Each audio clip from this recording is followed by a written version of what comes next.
I think we've all been here before. Down around on pixel health, needing a miracle to force a round 3. You get a knockdown and have to guess right to have a chance at round 3.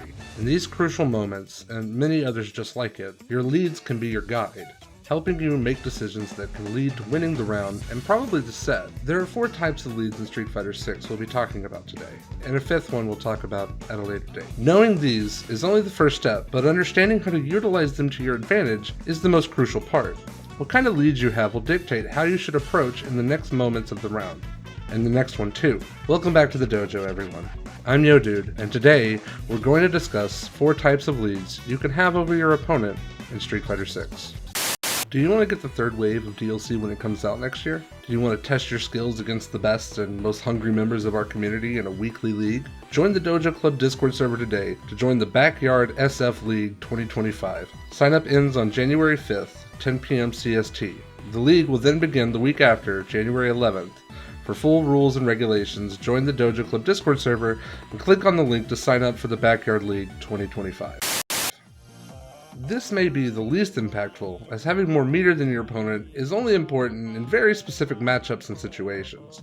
Powerful, turn-stealing level 2s are something to keep an eye on when you're fighting Rashid, Ed, JP, Jamie, Jury, or Blanca. In the late stages of any round, you have to keep in the back of your mind that if your opponent has any bar, they may try to steal the win by mashing out level 1 on Wake Up, or when you are performing a combo. Keep it simple, close it out, or bait it out, and destroy your opponent for even trying. Understanding the options open to your opponent and win more rounds by not getting hit by this scrub-like behavior. Furthermore, having built any meter going into round 3 when your opponent spent everything in the one previous is a big advantage going in. It means you'll need less interactions to go your way to win that game, since you'll have a big damage ender to lean on in case of emergency, or to get a big lead early in the final round. Add on to your opponent's mental stack by forcing them to make up for their mistakes by forcing a lead on your first hit, or save it and end the round early to close out a set. A meter lead could be all you need to win the match on the brink of defeat.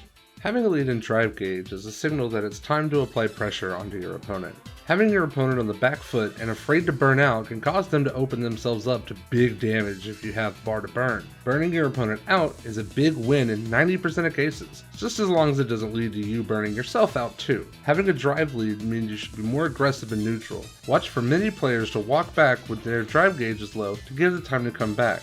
Recognizing that pattern of play is crucial, as not giving them a moment to breathe after overextending could be the make or break moment for that round. Take control, pressure your opponent in these situations. However, I do feel this advice comes with a word of warning. Some players are fully willing to burn out in the face of having to play defense. Noah the Prodigy is a great example of this done correctly, but most of the time your opponent is grasping at straws. Getting the burnout is a skill check as much as it is an advantage. Having 4 extra plus frames could mean that your block strings don't work correctly or cause you to whiff and may lead you to suffering big damage too. Recognizing how your opponent uses their drive gauge when it's running empty will help you know how to approach these players, burn them out, and secure those rounds.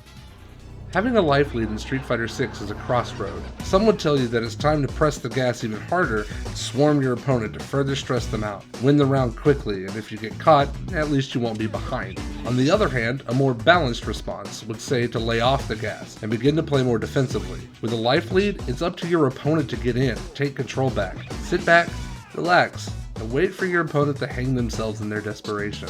The larger the life lead grows, the more your opponent will crack, the easier your job becomes.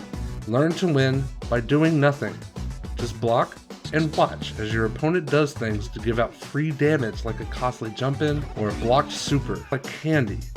Only press on guaranteed damage. Don't overextend to keep that lead and win more rounds. In terms of importance, you could come to the conclusion that a life lead is the most important kind of lead you can have, but I'd argue there's one type of lead that's a bit more important. I believe a positioning lead, more commonly known as stage advantage, to be the most crucial type of lead you can have in Street Fighter 6. Life leads mean nothing if you're having to guess constantly in the corner. Adversely, keeping your opponent in the corner can lead to your opponent forgetting everything they know about this game in a desperate attempt to get out. Constant attempts to jump out, reckless drive rushes, or drive impacts are assured in these situations. I recommend playing passively here. Give your opponent a little more room. Just react correctly to what they do in the corner, forehead. I know it's not that simple, but it's an important skill to acquire. Keep your distance and punish your opponent for doing anything, and if they do nothing, let them. Figuring out your opponent's worst habits and pressuring them to do it more will always reap benefits, even if you don't always do the most optimal thing for damage. At the end of the day, leads can help determine the right approach for the situation you find yourself in. Practicing these situations will always increase your skills when climbing rank. Adversely, focusing too hard on what advantages you or your opponent have could lead to rounds lost if they play in a way that isn't optimal to that advantage.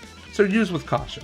In every situation, understanding your opponent's play patterns will always outweigh any knowledge gained from these leads we discussed today. Thanks for watching. Later days.